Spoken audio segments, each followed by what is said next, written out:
Hey, everybody, welcome back to Lettermen Row. I am Austin Ward. That's Jeremy Birmingham and Spencer Holbrook. This is the playoff drive brought to you by Byers Auto. Another day, another open Woody Hayes Athletic Center, another practice, another virtual media day. The Buckeyes remain on track to play on Monday night, and what a loaded virtual media day with Ryan Day and the offense it was. It was a bit of a marathon, not like what we're maybe used to, but Ryan Day, Kevin Wilson, Justin Fields, Trey Sermon, Wyatt Davis, Josh Myers, and Chris Olave entertained and informed for about 2.5 hours after practice. Berm, where do you even start with the barrage of information that was thrown our way? First is that the next time we have a 3-hour media day, I want to be loaded. First. Second is that, this format cannot go away fast enough. So I can't wait until we can go back to normal in-person media days where you can talk to whomever you want to talk to and they can talk to you without somebody else stopping you. Beyond that, I think, of course, the takeaway is that Justin Fields' ribs are still fine, that he is going to be okay by Monday, just like he was okay by Friday with his thumb. And we're continuing to make storylines where they do not exist. I also left out Luke Farrell, which is kind of fitting. As Kevin Wilson said, those tight ends don't get enough credit, so I just want to make sure that I throw that in there as well. Yeah, the injury situation was obviously going to be front of mind, with this being the only time that Justin Fields was going to be available this week. He actually said a little bit more about it. I think there's a right and wrong way to approach that informational dance that we've talked about before, where last week it was kind of weird with the way Ohio State responded to the thumb questions. And this week it's been, hey, he felt better on Saturday when he woke up than he expected to. He's practiced. They've loved what they've seen. And look, he's not going to be 100% on Monday night, and it's probably going to take, some heavy Aleve or Tylenol to get through it. But he's also very comfortable, Spencer, as we've said earlier in the week, with the way that the training staff handled that. And he actually made a statement at one point, sort of prompted, sort of not. I know that Ohio State had wanted to talk about this and has considered having Dr. Borchers available to address it. Ohio State didn't do anything wrong with the handling of Justin Fields, and he made sure to say that himself this afternoon. Yeah, it's just another one of those times where you see people kind of make up some storylines based on a post-game quote that was just kind of thrown out there. Justin probably didn't think he was saying anything, weird when he made his post-game quote. I think he said he took a couple shots and went back in the game, and everybody runs with that. And obviously they were going to clear it up. I thought that was important that he made the right move to say, hey, they didn't make me go back in this game. I was feeling good enough to go back in. I wasn't going to go in if I couldn't go back in. And he obviously was fine enough to throw a 60-yard touchdown to Chris Olave and a 50-yard touchdown to Jameson Williams. So, obviously he was feeling fine enough to play through a little bit of pain and make those throws and win a Sugar Bowl. I just thought it was really important that he did that because the storylines around his injury right now have been really weird. Yeah, I think, and just that's a little bit of inside baseball. With Dr. Borchers, I don't think at this point that's necessary for Ohio State because they're giving oxygen to a storyline that doesn't need it. It doesn't exist. It's not an actual problem, and nobody who is aware of Dr. Borchers' reputation or the way Ohio State has handled all medical protocol this year and every year, it's not. There was nothing nefarious going on in the first place. So I think it was pretty helpful that Justin Fields nipped that in the bud himself, so that we don't even have to, sit through an explanation, or he has to give, permission to a doctor to reveal his private, medical chart, and we can hopefully move on from all that. We need to move on from it. It's what it is.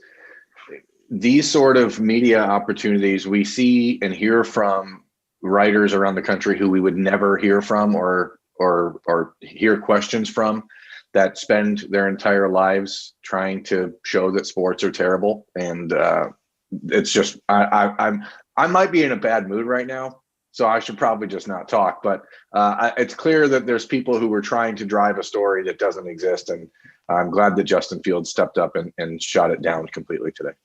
Everybody's here for Angry Burn. Let's just get it rolling. No. All right. Well, what else? Not. All right. Where else do you want to go then after that, Berm? The quarterback thing is front of mind, and then there was some talk about Patrick Surtain and the matchup for Chris Olave. He described the process of coming back from COVID and getting his feet under him, and the success that he had, how much it hurt to miss the Big Ten title game. You've got the tight ends having that impact in Alabama. If there's been one area where that defense has struggled in a lot of areas, I think it's sometimes Nick Saban gets a little bit of a free pass for games like getting torched by Ole Miss or the struggles that they had against Florida. But tight ends have had a lot of success. I wonder, just how this is going to look, what Alabama thinks about. We talked about this yesterday, that the mood was going to be a little different. I don't know how Alabama's defense can slow down a full-strength Ohio State offense. I think that, we've talked about this all year. When you watch Bama, it's not the same team. They are the best front that Ohio State's going to play this year. There's no doubt about that. But Ohio State's offensive line, I think, goes into this game with a little bit of a chip on their shoulder because they didn't get a full season to really compete for Spencer's award. And, obviously the Alabama line wins the Joe Moore Award, but I don't think that anybody watching this game thinks Ohio State isn't going to be able to handle Alabama's pressure, no matter how much they talk to the defensive coordinator at Indiana. So, Ohio State is going to score points. Alabama's going to score points. This is what happens, though, in a national championship game. Both teams have good players. So, whoa. Yeah, really? I know. Crazy. Yeah, it's first time this has ever happened. Both teams have good players, and it's going to come down to which teams play better. Is this true, Spencer? I think it is. I think it is. I was really happy to hear from Luke Farrell today, and Kevin Wilson always brings up the tight ends when he talks. But the problem that Alabama's had this year, like you said, was with the tight ends. Kyle Pitts terrorized Alabama in the SEC championship game, and then Kenny Yeboah had a big game for Ole Miss against Alabama when they put up 48 points on him. I don't know if Luke Farrell or Jeremy Ruckert are either as athletic as those two guys, but they're pretty darn athletic and they're pretty good at what they do.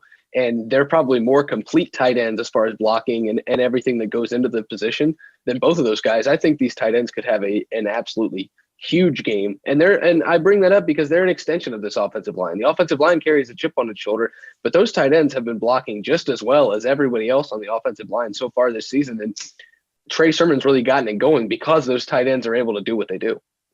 It's pretty wild to go back and look, and Jake Stoneburner sat down for a Buck IQ that'll run this weekend on Lettermen Row to look at the success that the tight ends had. And we know how important that 12 personnel grouping is. And Ohio State right now is doing a lot of things that we've only seen glimpses of, and it works every time, which is lining up Luke Farrell and Jeremy Ruckert to the same side of a formation and running, combination routes off of that. The Luke Farrell touchdown, Jeremy Ruckert was far more open. Justin Fields just threw a laser into Luke Farrell's face that he had no choice but to catch. They get open almost every single time, and that's a little bit of a broken record with, Byrne talking about them getting in the middle of the field and how important. The tight end is always open. The tight end is always open. Yeah, but this team is getting two tight ends that are always open, and I don't know how you answer it because they can do so many versatile things. You can also line them up together, and we've seen this play where you're running a zone read with Justin Fields and Trey Sermon to that side. Defenses have to be worried about Chris Olave and Garrett Wilson on the other side. I don't know how you stop it. I mean, obviously what you talked about is critical, Byrne. The offensive line will have to hold up against Alabama's front. But the fact that Luke Farrell and Jeremy Ruckert are weapons that you have to worry about and everybody else that's on this team, that's scary. This is just an incredibly talented offense. It is. And, I think it didn't get asked today by the 40 questions that got asked to Wyatt Davis by people about things that didn't matter at all. But I don't know how his knee is holding up. I mean, that's the most important thing I think about for the Ohio State offensive line. Wyatt Davis has been down 3 different games where you thought he wasn't going to come back and look like a serious injury. So if he's ready to go, if that line is able to go, then you give the weapons like Ruckert and Farrell and Olave and Wilson and Sermon and everyone else the opportunity to really do what they do best. The Buckeyes' depth on the offensive line has been proving itself out to be pretty good so far. But again, you're playing against Alabama. You want to go best on best. And that's why I think, just the health of Wyatt Davis and making sure he's in there ready to go is paramount for the Buckeyes on Monday.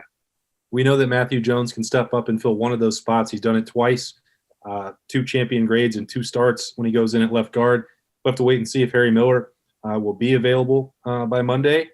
But the next guy in line, let's say that you need one more guard. Well, Paris Johnson put some guys in the ground last Friday night against Clemson. And then Josh Myers decided to raise the bar even further on Thursday. Spencer, what did he say, and how did that strike you?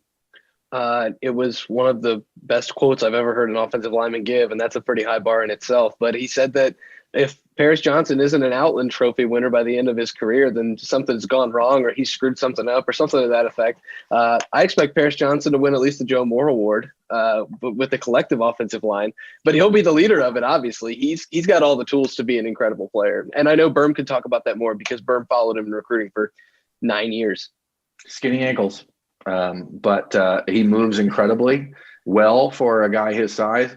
Paris is one of those guys that is really unique in that he was blessed with the perfect body to play left tackle, but he's also got the mentality and the desire to learn and to get better. He spent time in the last 3 years working with Willie Anderson, who's one of the greatest right tackles of all time in Cincinnati. And he just is a kid that he's a coach's son. Like, there's a lot of things that are very, very good about Paris Johnson as an offensive lineman. And so really you're just hoping he stays healthy and gets an opportunity to grow into that role. And that's what I asked Josh about, was like, it's kind of crazy. We're talking about this kid who was the number 1 ranked offensive tackle in the country. An Ohio State coach told me that he is the single best freshman offensive lineman he's ever seen. He came into the game against Clemson after really not taking many reps all year long and flat out pancaked people multiple times. And now we're talking about him and he's still not playing. So it speaks volumes about how good this Ohio State offensive line really has been.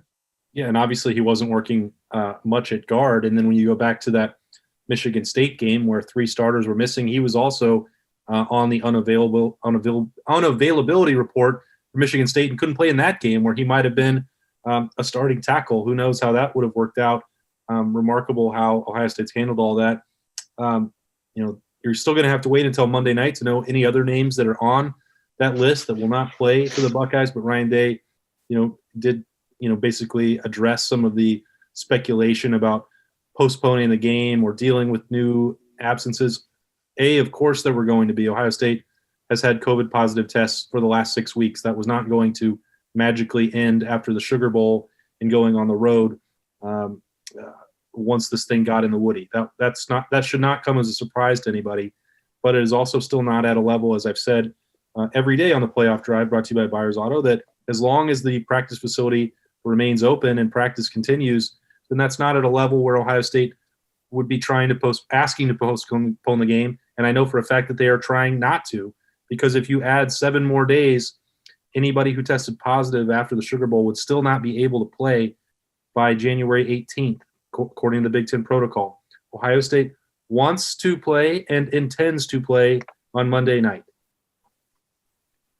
Anything else right now is simply people trying to distract from the situation. I mean, not only, as you said, anyone who tested positive after the Sugar Bowl wouldn't get to play, but the odds are basically 5,000,000% that more people would test positive before then. So the idea that pushing this game back a week helps Ohio State get better prepared for Alabama is absolute rubbish, and it should be dismissed out of hand. The Buckeyes are ready to travel. They're ready to go. They leave on Saturday, and hopefully we're watching a football game on Monday night.